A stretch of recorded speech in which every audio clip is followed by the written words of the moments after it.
আছে। আর এরকম কিছু না ঘটলে হয়তো আমি সবাইকে চিনতে পারতাম না যে কে কি মন্তব্য করে। সবাইকে ভালো রকম ভাবে চিনে গিয়েছি আমি, কে কতটা আপন, কে কতটা পর, আর বিপদে পড়লে কে কি কথা বলে, কি কি মন্তব্য করে, সবাইকে চিনে নিয়েছি। তো বিপদে পড়লে কিন্তু সবাইকে চেনা যায়। আসসালামু আলাইকুম, সবাই কেমন আছো? আলহামদুলিল্লাহ আমি অনেক ভালো আছি, আশা করছি তোমরা অনেক ভালো আছো। তো welcome back to my channel আবলিয়াত ব্লগ। আজকে গুছিয়ে রেডি হয়ে গেছে। আজকে আয়াতের পাপা একদমই নেই আমার সাথে, আর আয়াতের পাপার সাথে ঝগড়া করেছি কাল রাতে। তো আজকে আমি বাড়ি থেকে একা একা গুছিয়ে বেরিয়ে যাচ্ছি। ভাবলাম কেনই না একটা ব্লগ করা যায়, লাইফে ফার্স্ট টাইম এরকম একটি ঘটনা ঘটতে চলেছে আমার জীবনে। হ্যাঁ, মানে একা একা ট্রাভেল করছে আয়াতের পাপাকে ছাড়া, মানে আর কি অটোয় উঠবো, একা একা মেয়েকে নিয়ে যাবো, আমার খালা শাশুড়ি বাড়ি যাচ্ছি। ভিডিওটি অবশ্যই কন্টিনিউ করতে থাকো, খুব মজাদার একটি ভিডিও হতে চলেছে, যতটা পারবো দেখাবো। আর আমার শাশুড়িকে ননদকে বলে দিয়েছি আয়াতের পাপা যেন বাড়ি না আসে, কিছুই না বলে, কোথায় গিয়েছে কি বিতাম যেন কিছুই না বলে। তাই জন্য এখন একা একা গুছিয়ে নিয়েছি। ভয় লাগছে, একা এইভাবে বার হয়নি, বাইরে প্রচণ্ড রোদ, তবু মেয়েকে নিয়ে যাচ্ছি। তো ভিডিওটি কন্টিনিউ করতে থাকো, এখন বেরিয়ে যাবো। হ্যাঁ, তো আমার হিজাবটি একটু গন্ডগোল হচ্ছিলো বলে আবার নতুন করে সেট করতে হচ্ছে। মানে আর কি আমি ভিতরে ক্যাপ পরিনি মাথায়, তো সরে সরে যাচ্ছে, এরকম ক্যাপটি ঢিলা হয়ে গিয়েছিলো। তো তাই জন্য আমি আবার নতুন করে হিজাবটি সেট করে নিচ্ছি। আর সত্যি কথা বলতে আজকের ব্লগটি কিন্তু খুব ইন্টারেস্টিং, আর তার সাথে সাথে কপালে দুর্ঘটনা ঘটতে চলেছে। তো তোমরা ফুল ব্লগটি অবশ্যই দেখতে থাকো, জানি না কত দূর কী হবে।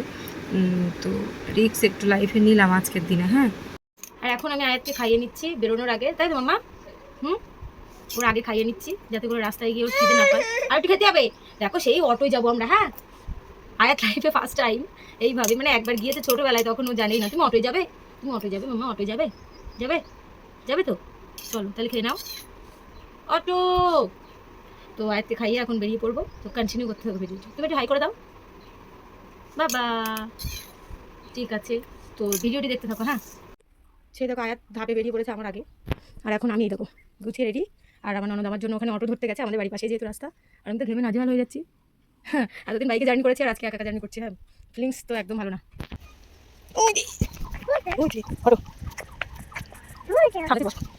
কি মানি খাবে? খাবে? দাঁড়াও দাঁড়াও দাঁড়াও দাঁড়াও দাঁড়াও, অটো ঘুরে যাবে। মানি খাবে? এই দেখো অটোয় করে আমরা বসে যাচ্ছি খুব সুন্দর করে। আর ভিডিওটি যেহেতু অনেক আগের কিনা, তোমরা একটু খেয়াল করে দেখে নাও।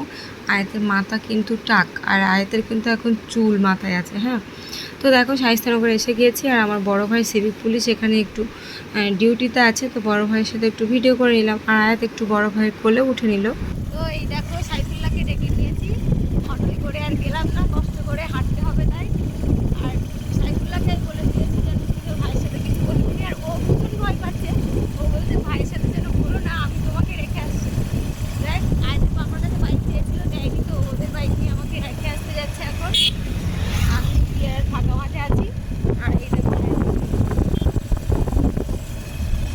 অবশ্যই দেখতে থাকো ভিডিওটি, সত্যি মজাদার হবে। আর আয়াতের পাপার যদি আমার কাছে যাই কোনো কারণে, আমি সব দেখাবো তোমাদেরকে। হ্যাঁ, তো দেখতে থাকো। সাইফুল্লাহ কিন্তু এখানে অনেক রকম গল্প করতে করতে যাচ্ছিল, কিন্তু আমার মাথায় টেনশান ঢুকে আছে। আমি ওর গল্পর দিকে মানে শুধু হাঁ হুঁ করেই যাচ্ছি, আর মাথায় অনেক রকম টেনশান। জানি না এতে বাবা জানলে কি হবে কি হবে।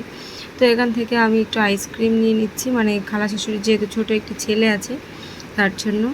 আর আইসক্রিম নিয়ে এসে গিয়েছে, এই হলো বল মাঠ, আর এখানেই খেলার মাঠ, আর এখানেই যে খালা শাশুড়ি বাড়ি, আমরা একদম এসে গেছি। আর আয়াত আস্তে আস্তে ঘুমিয়ে পড়েছে, তো ওকে ঘুম পাড়িয়ে দিয়েছি। আর এখানে পাকা ছেড়ে রেডি করে দিয়েছি, মানে আয়াত এখন ঘুমাবে। আর এই যে হলো আইসক্রিম, মানে আমার খালা শাশুড়ির ছেলেকে দিলাম, খালা শাশুড়িকে দিব, এবার আমি একটি খাবো। তো আইসক্রিম ঠান্ডা ঠান্ডা। আর আমি আসতে না আসতেই খালামা আমার জন্য শরবত করে দিয়েছে, ঠান্ডা ঠান্ডা শরবত, কি মজা লাগছে খেতে। হ্যাঁ, তো এবার ঘটনাগুলি শোনো। তো এক্ষণে মানে তোমরা ভিডিওগুলো দেখলে, তার পরিপ্রেক্ষিতে আমি কিছু লাইন এখন বলছি, মনোযোগ দিয়ে শোনো। স্বামী স্ত্রী ঝগড়া হতেই পারে, সেরকম আয়াতের পাপার সাথে আমার একটু মুখ বলাবলি হয়েছিল একদিন বুধবার রাতে। হ্যাঁ, তো বৃহস্পতিবার সকালে উঠে আমি আয়াতের মানে সেই রাতেই বলেছিলাম যে কালকে সকালে তুমি দোকানে যাবা, দুপুরবেলা এসে দেখবা আমি আর আয়াত মানে যখন দুজনের মধ্যে আমরা বাড়ি নেই। তা বলছে এরম করো না, এরম করো না, ঠাট্টা করছে, মারবো বলো, এরকম বলছে, ঠাট্টা করছে। তো আমি বললাম শিওর যাবো, টাকা দাও, গাড়ি ভাড়া দাও। কোথায় যাবো বলা যাচ্ছে না। বলছে কোথায় যাবো? আমি বলতে পারবো না, টাকা দাও। তো আয়াতের বাবার কাছে সব 100 টাকার নোট ছিল, 500 টাকার নোট ছিল, আর খরচা 70 টাকার ছিল। ঠাট্টা মনে করে বলছে নাও খাবার খাওয়া। বলছে এটা কিন্তু খাবার খাওয়া টাকা। আমি বলছি না, এটা গাড়ি ভাড়া। আর আয়াতের পাপার সামনে আয়াতের দুটো প্যান্ট, দুটো টেপ, মানে আর কি ফ্রক আমি ব্যাগে পরে নিয়েছি। বলছে কোথায় যাবো? ঠাটি আর কি চলছে। আমি বলছি আমি যাবো, তুমি এসে বাড়ি পাবে না। তা আয়াতের পাপা মানে আমার একটা জেদ ঢুকে গিয়েছিলো যে আমি এরকম বললাম, আয়াতের পাপা বিষয়টা অত গুরুত্ব দিইনি, মানে জীবনে এরকম কোনো ঘটনা ঘটেনি। হ্যাঁ, তো আয়াতের বাবা দোকানে চলে গেছে, আর আমার কাছে তার মধ্যে মানে সকালে 8:30টার সময় গেছে, 1টা-1:30টার মধ্যে কোনো ফোন না, কিছু না, মানে এমনি সচরাচর যেরকম চলে, কোনো দরকার হয়নি বলে ফোন করেনি। তো আমি তার মধ্যে শাশুড়িকে বললাম যে, মানে আমার খালা শাশুড়ি কথা, যে খালামা বাড়ি আছে? শাশুড়ি বললো হ্যাঁ আছে। আমি বললাম আপনার ছেলের সাথে আমার ঝগড়া হয়েছে, তো আমি খালামাদের বাড়ি যাব, আপনি যেন বলবেন না। তো শাশুড়ি বললো বলবো না। আমি বলছি না। বলছি তাহলে আমার কি দেবে? আমি বললাম সেটা পরে। আর ননদকে বললাম যে একটু অটো দাঁড় করাও, তো বাড়ির পাশে যেহেতু অটো, আমি ওইভাবে একা কোনো দিন ট্রাভেল করিনি। তো ননদ অটো দাঁড় করালো, আর আমি এদিকে গুছিয়ে গেছি, শাশুড়ি ননদ আর ঠাট্টা করছিল আমরাও যাব, আর আমার ননদারও বলছে আমরা সবাই গেলে তো বুঝতে পারবে এরকম একটা ব্যাপার। তো ননদ অটো দাঁড় করালো, আর আমি আর আমার মেয়ে উঠে গেলাম শায়েস্তানগর পর্যন্ত। গিয়ে ওখানে আমার ভাইয়ের সাথে দেখা, ভিডিও তো দেখতেই পেয়েছো, যে আমার বড় ভাই সিভিক পুলিশ, ভাইয়ের সাথে দেখা। তো কথা বললাম, ভাইকে কিন্তু বলেনি ঝগড়া হয়েছে, আর এটা জাস্ট অভিমান। আর এতে বাবা তার মধ্যে ফোন করলে আমি ভাবছিলাম আমি পৌঁছে যাবো, ফোন করবে, ভিডিও কল করবে, ওই বিষয়টা নিয়ে তদন্ত করবে, মানে যে সত্যি গিয়েছো, কোথায় গিয়েছো, ওসব কিছু না, আমি কিছু বলিনি। এবার সাইফুল্লাহকে ডাকলাম, বললাম তোর ভাইয়ের বাইকটা নিয়ে আয়, আমাকে রেখে আয় পিয়ারায়। তা ওর ভাইয়ের কাছে গিয়েছে, মানে আয়তের পাপার কাছে গিয়েছে, বাইক দিইনি। তো সাইফুল্লাহ ওদের বাইক নিয়ে আমার রেখে এসেছে। আমি ওখানে গেলাম, তোমরা তো দেখতেই পেলে তার আগের ভিডিওতে সব কিছু। যে 1টা বাজে, তার মধ্যে গিয়ে পর আমার শাশুড়িকে কল করে দিয়েছি, মানে পৌঁছে গেছি বলবো তাই। তো শাশুড়ি ফোন ধরেনি। তারপরে শাশুড়ি ভিডিও কল করেছে, আর আয়তের পাপাও বাড়ি এসেছে। আর আয়তের পাপা দেখতে পেয়েছে আমরা ওখানে আছি, বলছে কোথায় গেছে? শাশুড়ি বলছে তুই দেখ। তো তারপরে ফোন রাখার পরে বলছে যেতে দিয়েছো কেন, এরকম ব্যাপার। একটু শাশুড়ির উপর মেজাজ নিয়েছে, মানে আমার শাশুড়ি মায়ের উপর একটু মেজাজ নিয়েছে আয়তের পাপা। তাতে করে শাশুড়ি মায়ের মাথাটা গরম হয়ে গেছে। আর আয়তের পাপা সেই মুহূর্তে আমার মায়ের কাছে ফোন করে আমার নিয়ে বলছে ও রাগ দেখায়, এটা ওটা এই সমস্ত, মানে বেশি কিছু না, মানে যেটা রাগ রাগ না অভিমান ছিল, সেটা কিন্তু অনেক বড় একটা আকার নিয়েছে। জীবনে ভাবতে পারিনি এরকম কিছু ঘটবে। তারপরে আয়তের বাবা বসে আছে 1টার থেকে 2:30টা পর্যন্ত, আর আমি ফোন তুলছি না, ফোন করে আমাকে বকাবকি দিচ্ছে, মানে জীবনে তুই তাকারি করে না, ওই দিন তুই তাকারি করেছে, ভয় লাগছে। আর আমার খালা শাশুড়ি বলছে কী ব্যাপার এখানে এসে, তাতে অসুবিধা কোথায়?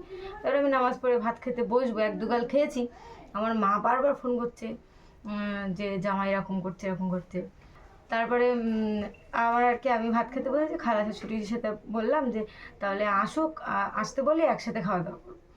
তো খালা শাশুড়ি এরকম বলছিল যে এসে তোমাকে নিয়ে যাবে, হয়তো খাওয়া হবে না। তো আমি বসে আছি, মা বললো যে তুমি যাও ওকে নিয়ে এসো। 2:30টা পর্যন্ত বসেছিল ঘরে, 1.5 ঘন্টা মাথা গরম করে, গোসলও করেনি, কিচ্ছু না। 2:30টা পর্যন্ত বসে থাকার পরে তারপরে গিয়ে আমাকে ওখান থেকে মেজাজ দেখিয়ে নিয়ে বাড়ি এসছে, খাওয়া দাওয়া কিছু না।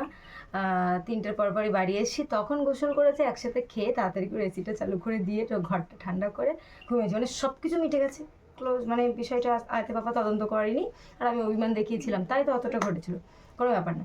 কিন্তু তার ওই মানে ওই ঘটনাগুলির মাঝখানে সবাইকে ভালো রকমভাবে চিনে গিয়েছি আমি, কে কতটা আপন, কে কতটা পর, আর বিপদে পড়লে কে কী কথা বলে, কী কী মন্তব্য করে, সবাইকে চিনে নিয়েছে। কিন্তু আমাদের মধ্যে বলে কিছুই না, সেরকম কিছুই না, কোনো অসুবিধাই হয়, সব ঠিক। কিন্তু মানুষের মন্তব্যগুলি আমার লেগে আছে মনে। যাই হোক, কোনো ব্যাপার না, এই ছিল, মানে ব্লগটা এই ছিল, আর এছাড়া কিছুই না।